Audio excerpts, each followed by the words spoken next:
حضرت موسیٰ علیہ السلام کا زمانہ مبارکہ ہے، ایک شخص نے اپنے کزن کو، اپنے چچا کے بیٹے کو، چچا زاد کو قتل کر دیا اور خود ہی اس کا مدعی بن کے حضرت موسیٰ کے پاس آیا کہ بتائیے جناب میرے اس بھائی کو کس نے قتل کیا ہے؟ حضرت موسیٰ نے ایک سادی سی بات کی، کیا فرمایا؟ وَإِذْ قَالَ مُوسَىٰ لِقَوْمِهِ إِنَّ اللَّهَ يَأْمُرُكُمْ أَن تَذْبَحُوا بَقَرَةً۔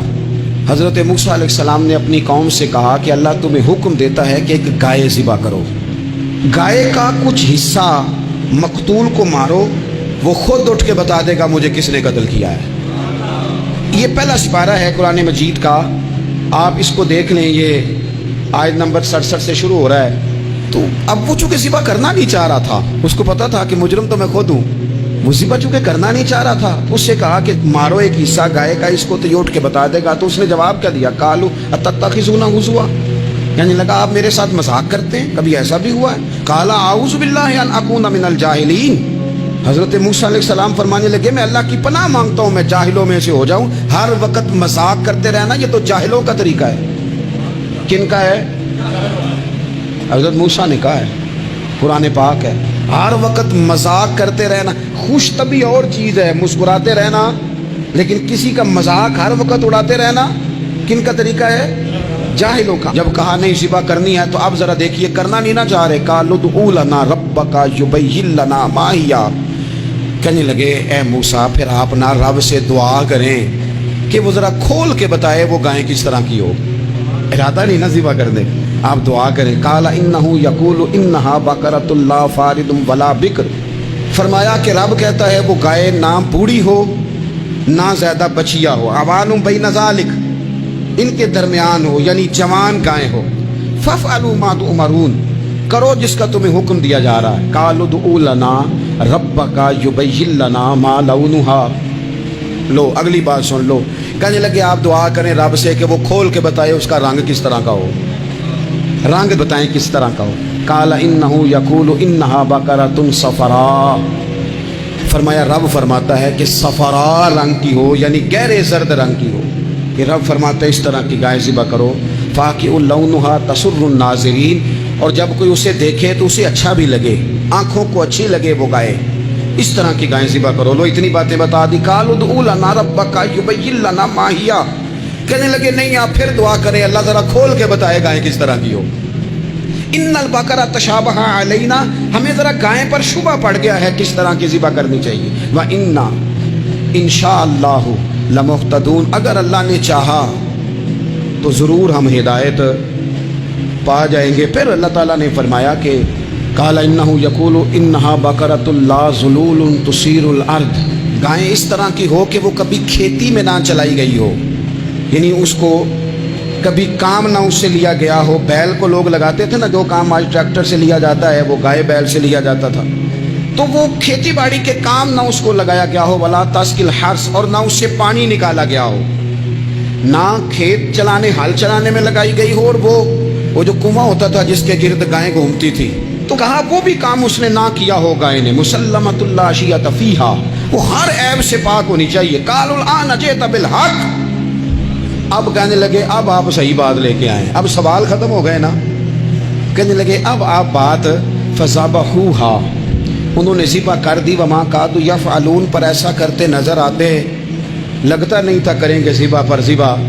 اچھا یہ گائیں پھر ملی کیسے؟ امام خازن کہتے ہیں کہ ایک نیک آدمی تھا، تو اس کا آخری وقت آ گیا، تو اس کے پاس جو کل جمع پونجی تھی وہ ایک بچیا تھی، گائیں کی بچی، بچیا ویڑی، اس کے پاس وہ ایک بچیا تھی صرف۔ تو اس نے اس طرح کیا کہ اس کی گردن پر ایک مہر لگائی، اللہ کے نام پر بطور امانت اس نے اس کو جنگل میں چھوڑا، کہا یا اللہ میرا بیٹا ایک ہی ہے وہ بھی چھوٹا ہے، اس کی حفاظت کرنا اور میرے بیٹے کو پہنچا دینا۔ بچہ بالغ ہو گیا، اس کی ماں نے کہا بیٹا جو امانتیں رب کے پاس رکھوائی جائیں نا ان میں خیانتیں نہیں ہوا کرتی، جا کے جنگل میں آواز دے تیری گائے واپس آ جائے گی۔ اس نے جا کے جنگل میں آواز دی کہ وہ جو میرے باپ نے امانت رکھوائی تھی وہ کدھر ہے؟ وہ نشان لگی ہوئی گائیں دوڑتی ہوئی اس کے پاس آئی۔ واللہ خیر الرازقین، جب رب بندوبست کرے، جب اللہ بندوبست کرے تو پھر معاملہ اور ہوتا ہے۔ وہ گائے آ گئی، اب اس نے کیا کیا اس نوجوان نے کہ وہ گائے گھر لایا، ماں سے آ کے کہا کہ اماں یہ تو اللہ نے فضل کر دیا۔ ماں کہنے لگی پتر حالات ہمارے خراب ہیں، منڈی میں لے جا اسے بیچ دے، لیکن سودا میری مرضی کے بغیر طے نہ کرنا. کس کی مرضی کے بغیر؟ کس کی؟ اماں کی مرضی. اور سنو یار، تھے کچھ لوگ جن کو لوگوں نے تانے بھی دیے کہ تم ماں کے پیچھے لگ گیا ہے. لوگوں نے بڑا کچھ کہا، پر جو ماں کی مرضی پہ لگیں ناکام نہیں ہوتے زندگی میں. یہ دیکھو ماں کی مرضی پہ لگا. اس کی قیمت کتنی تھی گائے کی؟ بڑی مہنگی تھی، پر 3 دینار کی تھی. منڈی میں لے گیا 3 دینار اس کی قیمت لگ گئی. تو ماں نے کہا تھا میری مرضی کے بغیر سودا نہ کرنا. اب بچے تو نہیں نہ مانتے، اماں کو کیا پتا بار بزنس کیا ہے، لین دین کیا ہے. پر ماں نے کہا تھا میری مرضی. بندہ دے رہا ہے اسے 3 دینار. اس نے کہا جی میں نے طے تب کرنا ہے، ڈن تب کرنا ہے، پہلے اماں سے پوچھنا ہے. گھر جا کے اماں سے پوچھا، اماں کہنے لگی دے دے. واپس آیا تو اس نے کہا کہ میں 6 دینار دیتا ہوں، پر میری شرط ہے ماں سے نہیں پوچھنا. اس نے کہا تو 12 بھی دے. ڈن تب بھی ہونا ہے جب اماں نے کہنا ہے. وہ جب اس طرح کی اس نے گفتگو کی، واپس اپنی والدہ کے پاس گئے، کہنے لگے اماں سمجھ نہیں آتی، 3 دینار کی گائیں بندہ 12 میں خریدنے کو تیار ہے، شرط لگاتا ہے کہ اماں سے نہیں پوچھنا. تو والدہ کہنے لگی پتر پہلے اس سے جا کے پوچھ کیا وہ ہے کون. یہ کوئی روحانی معاملہ ہے، کوئی غیبی مدد ہے، پوچھ. اس سے جا کے پوچھا تو وہ کہنے لگا میں تو فرشتہ ہوں اللہ کا. تو نے گائیں بیچنی نہیں، اس لیے کہ تیرا باپ بھی نیک ہے، تیری ماں بھی نیک ہے. رب تیرے رزق میں برکت پیدا فرمانا چاہتا ہے. ماں باپ نیک ہونا رزق میں برکت ہو جاتی ہے. ماں باپ نیک ہو، ان کی صالحیت کا اثر پہنچتا ہے بچوں تک. رزق حلال کما کے لانے والے ہوں تو گھر میں برکت ہوتی ہے. جا کے کہا کہ تیرے ماں باپ نیک تھے، اسے نہ بیچنا گائے کو، تو کیا کریں؟ کہنے لگے بنی اسرائیل والے سوال کر کر کے کر کے خود مشکل میں آ گئے.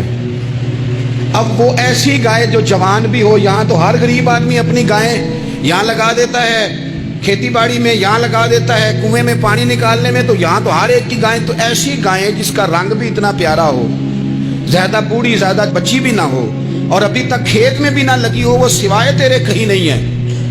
اس نے کہا چل پھر مہربانی کر بتا میں کتنے کو دوں گائیں، اگر وہ آ جائیں تو کتنے کو بیچنی ہے. اسے کہنا کوئی نہیں، ریٹ تو زیادہ کرنا ہی نہیں. ان سے کہنا گائے کے اندر سے گوشت نکال دیں اور جتنا گوشت ہے اتنے پیسے بھر دیں، اس کی کھلڑی بھر دیں. اب وہ بنی اسرائیل والے ڈھونڈتے ڈھونڈتے ڈھونڈتے ڈھونڈتے پہنچ گئے. کہا جناب گائیں 3 دینار کیا 6 لے لو. اس نے کہا نہ بھائی، ذبح کروں گا، گوشت نکالوں گا، جتنا وزن گوشت کا اتنے پیسے بھرو گے کھال میں تو پھر گائے تمہیں ملے گی.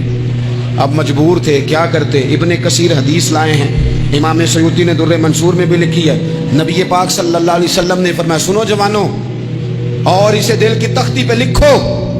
نبی پاک علیہ السلام نے فرمایا اگر بنی اسرائیل والے زیادہ سوال نہ کرتے تو اتنی مشکل کا شکار نہ ہوتے.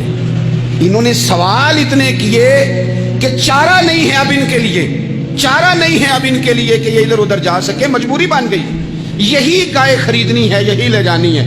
اب اتنا سارا مال جمع کر کے وہ گائے خریدی، ذبح کی. تو مقتول کو جب اس کا ایک حصہ مارا تو اس نے اٹھ کے کہہ دیا یہ جو مدعی بنا ہوا ہے نا، یہی تو میرا قاتل ہے، یہی تو میرا قاتل ہے، یہی تو ہے جس نے یہ سارا کام کیا.